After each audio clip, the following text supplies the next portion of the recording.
Most people would recognize that if you start smacking a kid to tell them not to be violent, you're in fact reinforcing the very message that you're saying you're trying to interrupt. And so, you know, the old adage of, you know, that it was used in capital punishment, and when we're trying to make sure capital punishment didn't return, why kill someone who kills someone to show that killing people is wrong? Well, similarly, why do you punish people who have done something which they arguably have not had a whole lot of ability to influence the state or the situations they're in?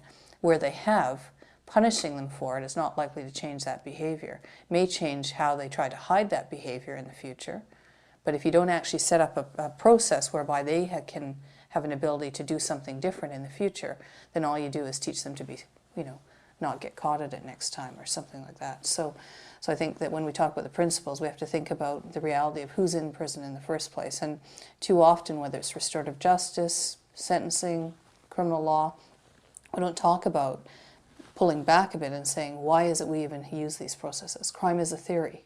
What we choose to criminalize and what we choose not to criminalize depends on who's in power and who has the authority to make those decisions.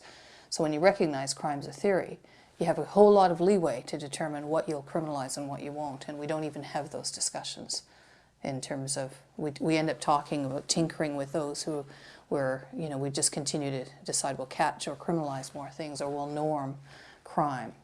You know, even when we talk about crime prevention, that's norming crime.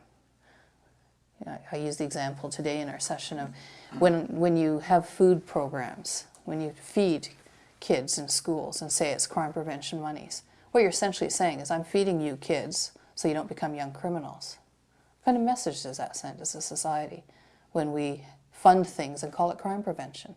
Not everything that we choose to criminalize gets reported, because it depends on in whose interest it is to, one, label something a crime, and then in whose interest it is to criminalize certain individuals in certain contexts when they've done certain things to certain other people. So, you know, you have to look at the layers of privilege and opportunity and lack thereof to see, you know, where it's likely and where it's least likely and where it's most likely that'll be where something will be criminalized. Because many people would say, oh yeah, homicide is almost always criminalized.